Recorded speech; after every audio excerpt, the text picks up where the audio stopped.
Hi guys, सबका स्वागत है हमारे एक और न्यू रिएक्शन वीडियो में। तो दोस्तों, आज जिस वीडियो पे मैं रिएक्ट करने जा रहा हूँ वो है मोदी जी की वीडियो। दोस्तों जी हाँ, आज मैं फिर एक और मोदी जी की वीडियो लेके आया हूँ और उस वीडियो का टाइटल है कि मोदी की बात क्यों मानती है दुनिया। तो चलिए देर न करते शुरू करते आज के रिएक्शन वीडियो और इस वीडियो का ओरिजिनल लिंक हमारे डिस्क्रिप्शन में मिल जाएगा। दोस्तों 26 अक्टूबर 2023 को कतर की अदालत ने इंडियन नेवी के 8 अफसरों को मौत की सजा सुनाई थी। दिसंबर में इस मौत की सजा को लाइफ इंप्रिजनमेंट में कन्वर्ट कर दिया गया और 12 फरवरी को इन 8 में से 7 अफसर आजाद होकर भारत भी आ गए। भारत माता की जय। मतलब सिर्फ 100 दिन के अंदर मौत की सजा पाए इंडियन ऑफिसर्स फ्री होकर अपने घर लौट आए। इस इकलौते फैसले को इंडियन डिप्लोमेटिक हिस्ट्री की सबसे बड़ी जीत बताया जा रहा है। It's been a diplomatic victory for India. Well, it's about a huge diplomatic victory for India. में भारत की बड़ी कूटनीतिक जीत। भारत सरकार उस कतर के चंगुल से 8 भारतीयों को बचाकर ले आई है जिस कतर के मंत्रियों ने नुपुर शर्मा के मामले पर सबसे ज्यादा जहर उगला था। वो कतर जिसका अल जजीरा चैनल भारत के खिलाफ सबसे ज्यादा प्रोपेगेंडा चलाता है। वो कतर जिसने अपने यहां हुए फुटबॉल वर्ल्ड कप में जाकिर नाइक जैसे भारत के भगोड़े को स्पीकर के तौर पर मौका दिया था। अब ऐसे देश से अगर भारत सरकार मौत की सजा पाए अपने अफसरों को बचाकर वापस ले आई है तो ये किसी मिरेकल से कम नहीं। एक अरब देश में जासूसी के शक में मौत की सजा पाए 8 गैर मुसलमानों को सही सलामत वापस ले आना किसी चमत्कार से कम नहीं। सही। यह मामला अपने आप में इस बात की गवाही है कि पिछले 10 सालों में भारत सरकार की फॉरेन पॉलिसी कितनी मजबूत हुई है। तो ऐसा क्या किया है मोदी सरकार ने? रूस से सस्ता तेल खरीदने के बावजूद अमेरिकी राष्ट्रपति मोदी जी को स्टेट गेस्ट बनाकर बुलाते हैं। ऐसा क्या जादू किया है प्रधानमंत्री मोदी ने कि फिलिस्तीन सरकार भी नरेंद्र मोदी को अपना राष्ट्रीय सम्मान देती है और इजराइल भी भारत को अपना सबसे तगड़ा दोस्त मानता है। तो आज के कार्यक्रम में, आज के इस वीडियो में हम इसी बदले हुए भारत की बात करेंगे। एक ऐसे भारत की जो एक तरफ सबका दोस्त भी है लेकिन दूसरी तरफ वो खुद से पंगा लेने वालों को सबक सिखाना भी जानता है। तो आइए आज हम उसी बदले हुए भारत की बदली हुई फॉरेन पॉलिसी पर बात करते हैं। वीडियो पसंद आए तो प्लीज इसे लाइक करना मत भूलें और इसे अपने दोस्तों से जरूर शेयर करिएगा। बाकी हमें हमारे व्हाट्सएप चैनल पर भी जरूर फॉलो करिएगा। ऐसे वीडियो सबसे पहले आपको हमारे व्हाट्सएप पर भी मिलेंगे। तो आइए शुरू करते हैं। ये वाले दिन का हम बहुत दिनों से वेट कर रहे थे। वापस इंडिया पहुंच गए हम safe and sound. Without the intervention of prime minister Modi it won't be. आज हम आपके सामने खड़े नहीं हो रहे होते।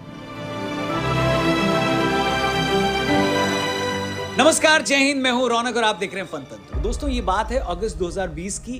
कतर की अल दहरा कंपनी में काम करने वाले इंडियन नेवी के 8 ऑफिसर्स को उनके घरों से गिरफ्तार कर लिया जाता है। ये गिरफ्तारी इतनी गुपचुप होती है कि 1 महीने तक कतर में मौजूद भारतीय दूतावास को ही इसकी खबर नहीं लगती। एक पाकिस्तानी जर्नलिस्ट के रिपोर्ट करने पर पहली बार यह खबर छपती है कि कतर सरकार ने एक सबमरीन प्रोजेक्ट से जुड़े मामले में सीक्रेट इंफॉर्मेशन लीक करने के मामले में 8 भारतीयों को गिरफ्तार कर लिया है। अक्टूबर 2022 में पहली बार गिरफ्तार हुए नेवी के इन 8 पूर्व ऑफिसर्स को काउंसलर एक्सेस दिया जाता है। इस बीच गिरफ्तार हुए इन फॉर्मर ऑफिसर्स के घर वाले सोशल मीडिया पर लगातार ये मामला उठाने लगते हैं। भारत सरकार भी इन लोगों की मदद के लिए कतर की लॉ फर्म को हायर करती है। नवंबर 2022 को कतर में भारत के राजदूत दीपक मित्तल को हटाकर पीएमओ ऑफिस में स्पेशल ड्यूटी पर उन्हें अपॉइंट कर दिया जाता है। कतर की सरकार की तरफ से आज तक ऑफिशियली ये नहीं बताया गया है कि उसने इन 8 भारतीय फॉर्मर नेवी ऑफिसर्स को क्यों अरेस्ट किया। मगर फाइनेंशियल टाइम्स की एक रिपोर्ट को सच माने तो कतर गवर्नमेंट ने इटली की एक कंपनी को अपने लिए सबमरीन बनाने का ठेका दिया था। यह एक बेहद सीक्रेट प्रोजेक्ट था जिसकी जानकारी ऑफिशियली किसी को नहीं दी गई थी। रिपोर्ट में कहा गया है कि कतर सरकार को इस बात के सबूत मिले कि यह भारतीय नौसैनिक सबमरीन की स्टेल्थ कैपेबिलिटी बढ़ाने के लिए जो मेटा मटेरियल यूज होता है उसकी कॉन्फिडेंशियल इंफॉर्मेशन इजराइल को लीक कर रहे थे। हालांकि कतर सरकार ने खुद आज तक इस बात को कबूल नहीं किया है कि उसने इन लोगों को गिरफ्तार क्यों किया। मगर जैसे ही इस सो कॉल्ड लीक की खबर आई, इन 8 भारतीय ऑफिसर्स को अरेस्ट कर लिया गया। इसके अलावा अल दहरा कंपनी में काम करने वाले 70 और भारतीयों को फौरन नौकरी से निकाल दिया गया।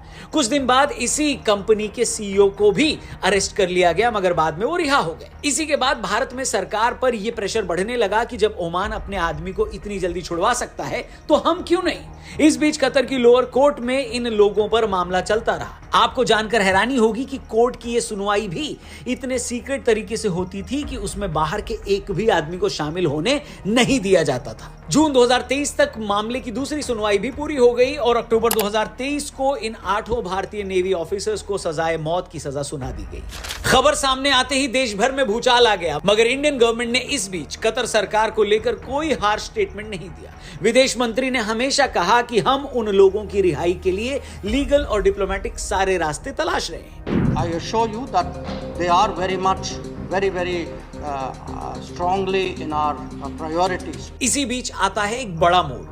1 दिसंबर को प्रधानमंत्री मोदी की कतर के अमीर से दुबई में मुलाकात होती है। इसके बाद 3 दिसंबर को भारतीय एम्बेसडर विपुल को गिरफ्तार लोगों तक काउंसलर एक्सेस मिलती है। 7 तारीख को फिर से मामले की सुनवाई होती है। 28 दिसंबर को इन लोगों की मौत की सजा लाइफ इंप्रिजनमेंट में कन्वर्ट हो जाती है और उसके सिर्फ 45 दिन बाद ये सब लोग कतर से आजाद होकर भारत आ जाते हैं। Well, it's about a huge diplomatic victory for India. The 8 former Indian Navy personnel detained in Qatar have been released by Qatar court.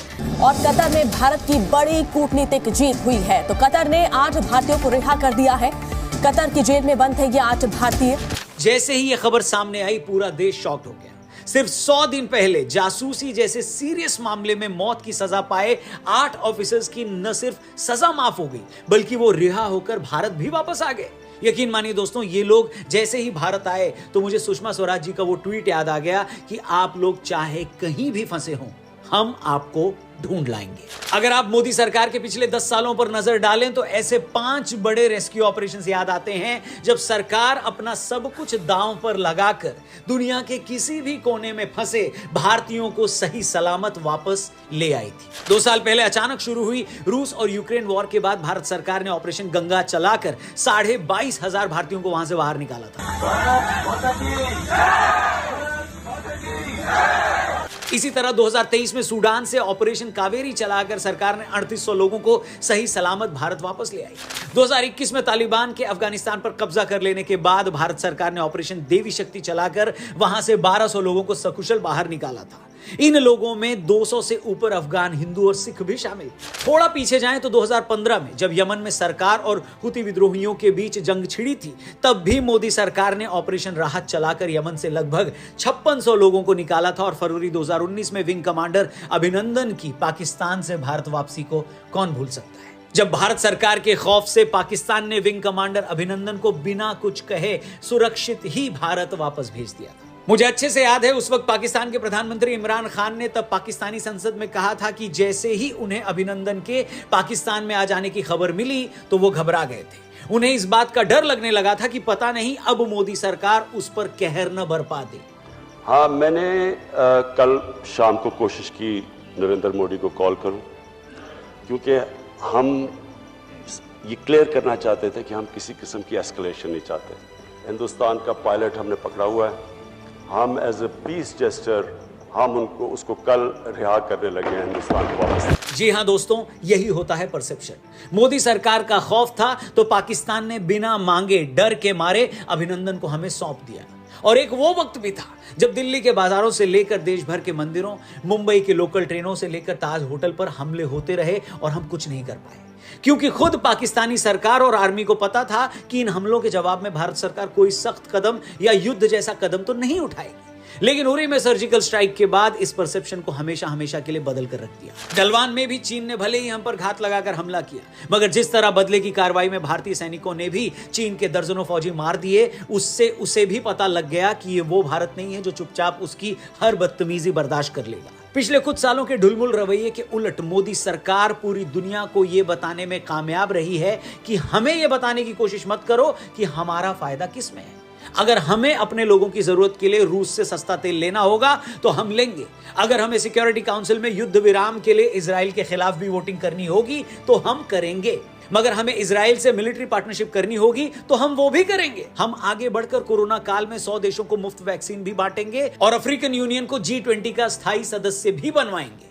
हम छोटे देशों को बड़ा भाई बनकर भी दिखाएंगे, मगर मालदीव जैसा कोई देश अगर गुंडा बनने की कोशिश करेगा तो उसे उसकी औकात भी बताएंगे। मोदी सरकार की इसी न काहू से दोस्ती न काहू से बैर वाली पॉलिसी का ही कमाल है कि पिछले 10 सालों में दुनिया भर के 13 देश प्रधानमंत्री मोदी को अपना सर्वोच्च नागरिक सम्मान दे चुके हैं। उसमें भी मजे की बात यह है कि विपक्षी भले ही पीएम मोदी को मुस्लिम विरोधी बताएं, मगर मोदी सरकार के टाइम में भारत सरकार के सबसे अच्छे रिश्ते अरब देशों से ही हुए। बहरीन से लेकर सऊदी अरब, अफगानिस्तान, फिलिस्तीन तक हर देश की सरकार ने प्रधानमंत्री मोदी को अपना सर्वोच्च सम्मान दिया है। दोस्तों, मुझे अभी भी अच्छे से याद है कि जब रूस और यूक्रेन का युद्ध शुरू हुआ या जब अफगानिस्तान पर तालिबान का कब्जा हो गया तो बहुत सारे ताकतवर देशों ने एक तरह से हाथ खड़े कर दिए, खासकर रशिया और यूक्रेन युद्ध के टाइम पर। क्यों? क्योंकि उस लड़ाई में बहुत सारे यूरोपीय देश और अमेरिका यूक्रेन का साथ दे रहे थे। तो युद्ध बढ़ने पर जब अपने ही लोगों को वहां से निकालने की बारी आई तो कई देशों ने हाथ खड़े कर दिए। मगर चाहे अफगानिस्तान हो या यूक्रेन, इंडियन गवर्नमेंट ने अपने नागरिकों का कभी साथ नहीं छोड़ा।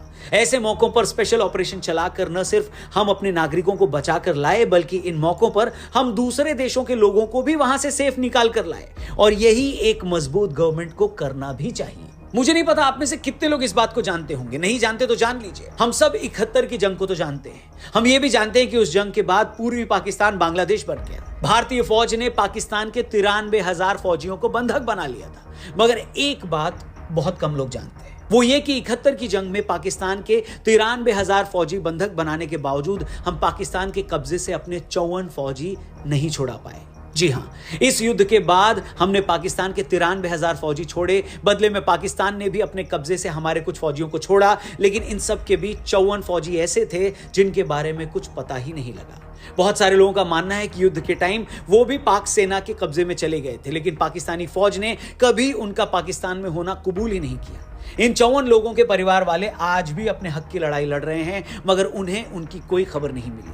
यह सोचकर बड़ी तकलीफ होती है कि भारत के पास पाकिस्तान के 93,000 फौजी बंधक थे और हमने बिना अपने एक एक आदमी का हिसाब किए उनके सारे फौजी छोड़ दिए। और तो और उसके बाद के सालों में भी उन्हें वापस लाने की कोई कोशिश नहीं की गई। बीबीसी की एक रिपोर्ट के मुताबिक 1974 से 1998 के बीच पाकिस्तान की जेलों से छूटकर आए भारतीय कैदियों ने बताया कि पाकिस्तान की जेलों में उस वक्त के कई फौजी तब भी बंद थे, मगर उन्हें भारत वापस नहीं लाया जा सका। गायब होने वाले इन 54 फौजियों में से एक एयरफोर्स के पायलट एचएस गिल की कहानी सुनिए, जिनके बारे में माना जाता है कि सिंध इलाके के पास उनके विमान को मार गिराया गया। उसके बाद एचएस गिल का भी पता नहीं लगा। उनके परिवार को हमेशा उम्मीद थी कि वो वापस आएंगे, मगर वो नहीं आए।